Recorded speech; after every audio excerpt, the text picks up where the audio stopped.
Heart 80s Breakfast with Simon Beale. It is such a pleasure to welcome a true music icon. You might know him as part of the 80s band Bow Wow Wow for about 3 weeks. He's probably better known as lead singer of Culture Club and still doing it 43 years later. Amazing. Boy George, good morning. Good morning. How are you? I'm gorgeous. Was it just 3 weeks that you were in Bow Wow Wow? Maybe 3 months, but with some gaps. You know. So was you starting Culture Club like revenge for being thrown out of Bow Wow Wow, or was it just you were determined to do your own thing? It was a little bit of revenge, but also I decided before I joined Bow Wow Wow that I was going to do music. You know, I'd kind of, sort of the end of punk, and all my friends were in bands. Spandau Ballet, Sade was starting out. There were a lot of people doing music. And I thought, I'm going to do that. Listen, so much to talk to you about. First up, new solo album. It's called SE18. It is out now. Well, I've heard of this, by the way. I love your vocals are sounding so good at the moment. Thank you. What can you tell us about this album? I went off albums for a while, and then I suddenly thought, no, albums are great. They're like books. Yeah. You can tell a story. You can, so what I do is I just keep writing, and then every so often I go, oh, that feels like an album. So I will be, and also because it's my first vinyl-only release, so it's vinyl and CD only, no streaming. So why have you done that? Because streaming is a waste of my time. You know, the most streamed song last year was The Crying Game. I didn't even write it. I mean, it's great, but it's so interesting. I think my fans want product. Yeah. I feel like it's just a bit more personal than a stream. So if people want to get hold of the album and the CD, is this where they go to, is it Elastic Stage? Elastic Stage. And funny enough, when I put an EP up on there about 6 months ago, and they took it down because they were like, they didn't believe it was me.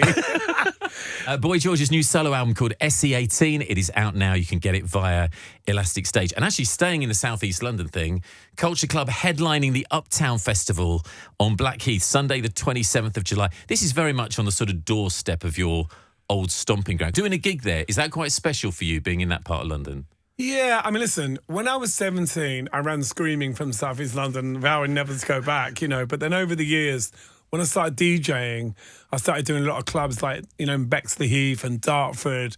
And suddenly, from sort of being chased out of Woolwich, below were like, you're one of us! It was like I kind of got embraced again through the rave scene.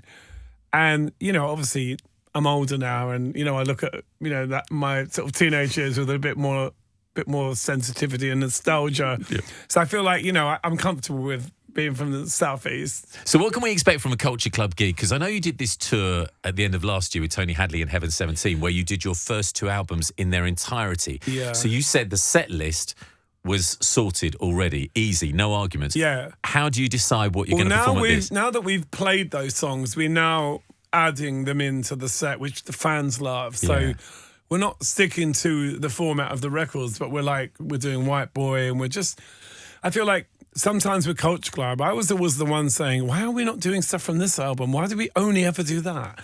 And it's like, you've got so much stuff that the fans, they want to hear Karma Chameleon, but they also want to hear like The Dive, or they want to hear something random like a B-side, like something like Love Is Love. There's so Mistake Number 3. It's interesting when you ask the fans, they always come up with like the weirdest B-side. You go, what? Stuff you've forgotten about. Yeah, don't even remember it. So when you come to decide where you place the big songs like Karma Chameleon, do you always do it at the end? Is it always the big finale?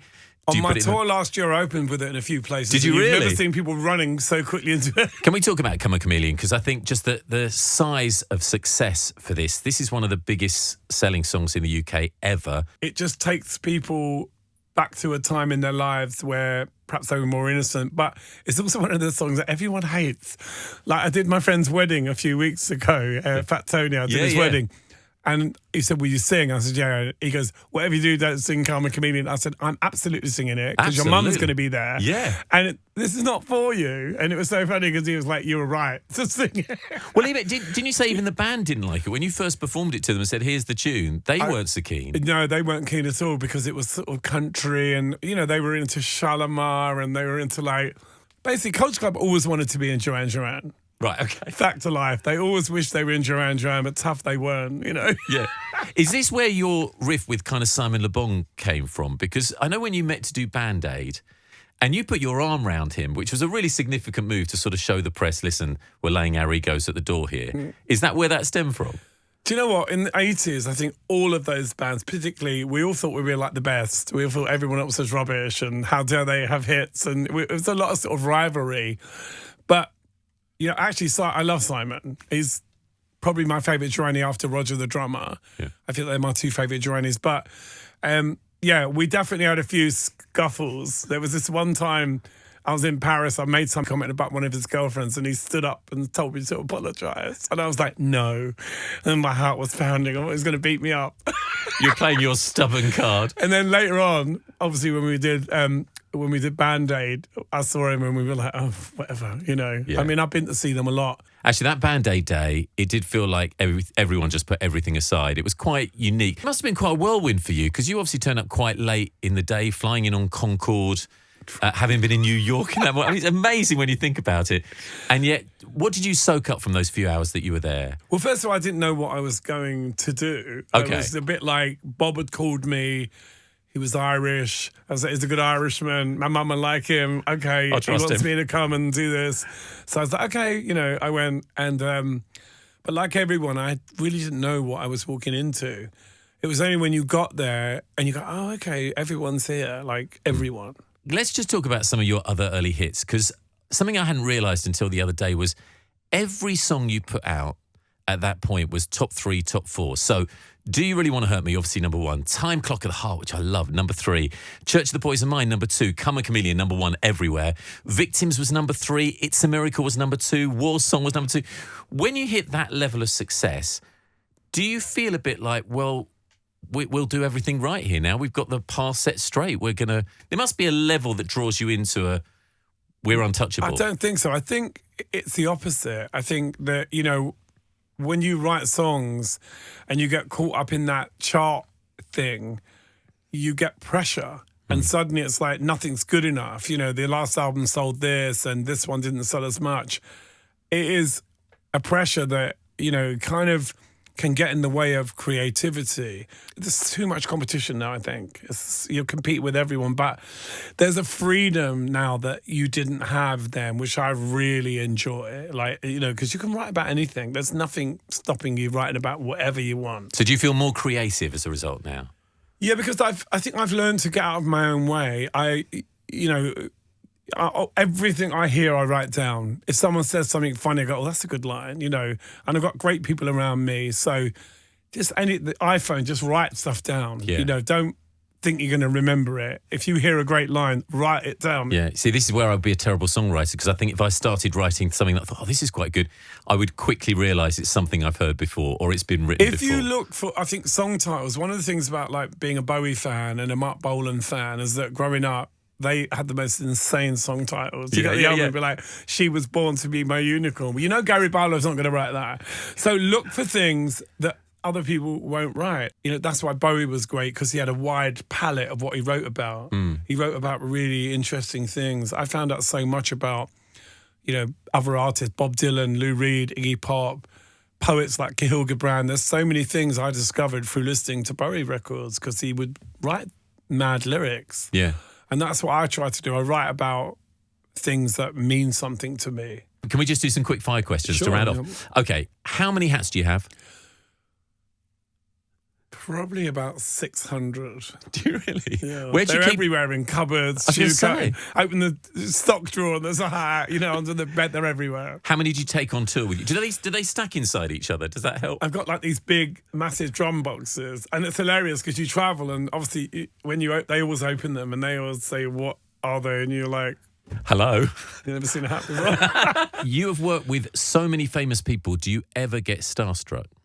Oh yeah, I mean, you know, I sang with Stevie Wonder, and I was like, "Oh my God, what am I doing?" I was so terrified. I was like literally just like shaking in my boots. Luther Vandross, Wow.